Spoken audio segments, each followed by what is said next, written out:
வறண்டு கிடக்கும் காவிரியை வாரி சுருட்டிக் கொள்ளும் மணல் கொள்ளை. கரூர், திருச்சி உள்ளிட்ட காவிரி வழித்தடங்களில் நிலத்தடி நீர்மட்டத்தை வெகுவாக பாதித்திருக்கிறது. அனுமதியின்றி செயல்படும் மணல் குவாரிகள் குறித்தும் அதனால் ஏற்படும் பிரச்சினைகள் பற்றியும் விரிவாக அலசுகிறது இன்றைய நீரும் நிலமும் சிறப்பு தொகுப்பு.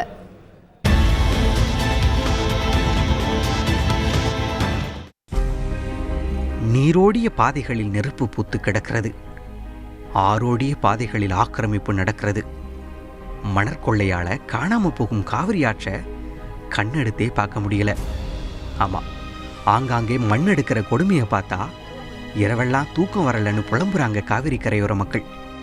இன்னும் என்னதான் இருக்கு அந்த நதியை சாகடிக்க? பல இடங்கள்ல அனுமதி இல்லாம மணல் எடுக்கிற குவாரிகள் வரம்பு மீறி மணல் எடுக்கிறதால நிலத்தடி நீர் மட்டம் ரொம்பவும் கீழே போயிட்டதா சொல்றாங்க. கரூர் மாவட்டத்தில் நடக்கும் மணற்கொள்ளையின் உச்சம் இது. தண்ணீர் ஓடி அந்த ஆற்று பகுதியில் இப்ப லாரி ஓடுறதை பார்த்து மனம் வெதும்பி தவிக்கிறாங்க. சிந்தலவாடி என்ற இடத்துல புதுசா முளைச்சிருக்கிற மணல் குவாரியை இழுத்து மூட சொல்லி அந்த பகுதி மக்கள் மணல் குவாரிக்குள்ளேயே சென்று போராட்டத்திலும் ஈடுபட்டாங்க. ஆமா, ஏற்கனவே குடிநீர் பிரச்சனையால வெந்து தவிக்கும் இந்த பகுதி மக்கள் இருக்கிற நிலத்தடி நீரையும் இழக்கிறதுக்கு தயாரா இல்லை. கல்யாணம் ஆகி வந்த புதுசுலாம் இங்கே வருவோம், வந்துட்டு குளிச்சுட்டு குடத்தில் தண்ணி எடுத்துக்கிட்டு போய் வீட்டில் அந்த தண்ணியை வச்சு நாங்கள் பயன்படுத்திக்கிட்டு இருந்தோம். ஆனால் இப்போ எப்படின்னா காவேரி சுத்தமாக வறண்டு போனதுனால நாங்கள் நீராதாரத்துக்கு பஞ்சாயத்துலேயும் சரியாக தண்ணி வர்றது இல்லைங்க. ஒரு நாள் விட்டு ஒரு நாள் வந்துகிட்டு இருந்தது, 10 நாளைக்கு ஒரு தடவை வருதுங்க. ஒரு சென்டிமீட்டர் மணல் உருவாக 100 ஆண்டுகளாகும். ஒரு இன்ச்சு என்று சொல்லக்கூடிய 2.5 சென்டிமீட்டர் மணல் உருவாக 250 வருடங்களாகும். இங்கே 20 அடி மணல் இருக்கிறது என்று சொன்னால் இது பல கோடி ஆண்டுகளாக உருவான மணல். இங்கே நாம் மழை வர வைக்க வேண்டும் என்றால் மரங்களை வளர்த்தால் மழையை வர வைக்க முடியும். ஆனால் மணலை நாம் எத்தனை கோடியை செலவு பண்ணாலும் மனிதனால் உருவாக்க முடியாது. 60-70 அடி கிணறு இருந்ததெல்லாம் இன்னைக்கு இறைச்சி குடிக்கிற அளவு கூட தண்ணி இல்லை. போர் போடலான்னு போர் போட்டோம்னாக்கா ஆரம்ப காலத்தில் போர் போட்டோம்னா ஒரு 50 அடி 100 அடிக்குள்ளே அப்படியே தண்ணி வலிஞ்சு போயிட்டு இருந்தது போரில். ஆனால் இன்னைக்கு இங்கிருந்து ஒரு 5-6 கிலோமீட்டர் தான் எங்கள் ஊர் இருக்குது. அங்கே வந்து ஒரு 500 அடிக்கு மேலே போனால் தான் தண்ணியே வருங்கிற கண்டிஷன் கூட இல்லை. கரூர் மாவட்டத்தில் மட்டும் இல்லை, காவிரி வழிநெடுக சுரண்டப்படுது. பல இடங்களில் அனுமதி பெறாத மணல் குவாரிகள் செயல்பட்டு வர்றதாகவும் குற்றம் சாட்டுறாங்க.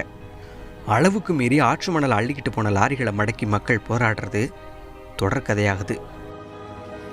இது திருச்சி மாவட்டம் காமநாயக்கன் பாளையத்தைச் சேர்ந்த மக்கள் அங்கே இருக்கிற மணல் குவாரிக்குள்ள ஒரு மதிய நேரத்தில் திடீர்னு உள்ள நுழைஞ்சி தற்கொலைக்கு முயன்ற பரிதாப காட்சி. ஆமாம், தகவல் அறிஞ்ச காவல்துறை சம்பவ இடத்துக்கு வந்து அந்த பகுதி மக்கள் கிட்ட பேச்சுவார்த்தை நடத்த அந்த வெயில் நேரம் கிடுகிடுத்து கிடந்தது. நாங்கள் ஆட்டு மாட்டை அவுத்து விட்டா அந்த குழியில் விழுந்து மாடு ஆடு செத்து போயிடுது. எங்களுக்கு வயிறு வளர்க்க ஒன்றும் வழி இல்லைங்க சார்.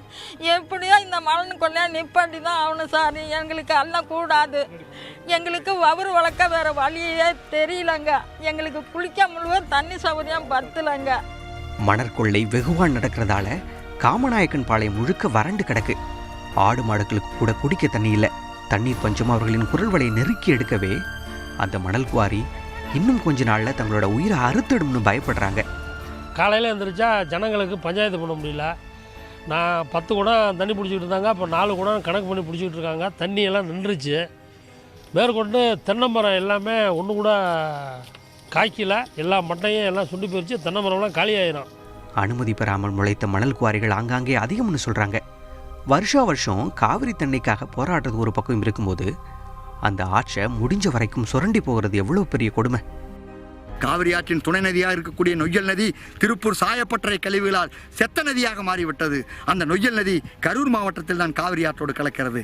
இங்கே இருக்கின்ற மணல் தான் அந்த அந்த நொய்யல் நதியினுடைய கழிவை சுத்தப்படுத்தி கொடுத்து கொண்டிருக்கிறது.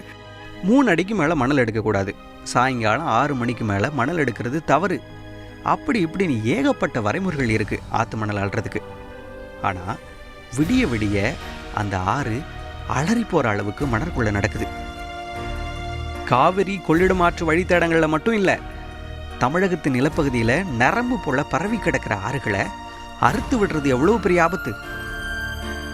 இந்த மணல் திருட்டை தடுக்கிறதுக்கு என்னதான் வழி? சமூக அக்கறையோடு மணற்கொள்ளையை தடுக்க மாவட்ட நிர்வாகங்கள் உடனடியாக நடவடிக்கை எடுக்கணும்னு கேட்டுக்கிட்டாங்க. தமிழகத்தினுடைய தேவை தினசரி 25,000 லோடு மணல் தான் இருக்கும் பொழுது தினசரி 90,000 லாரிகளில் சட்டவிரோதமாக தமிழகம் முழுக்க மணல் அள்ளப்படுகிறது. இதை தடுத்து நிறுத்துங்கள். தமிழக ஆறுகளை பாதுகாருங்கள்.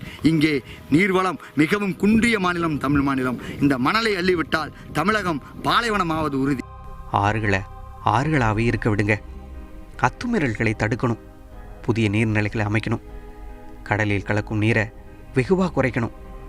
இந்த வறட்சி நம்மளை வேரோட சாய்ச்சிடக்கூடாது. மாறணும், மாற்றணும்.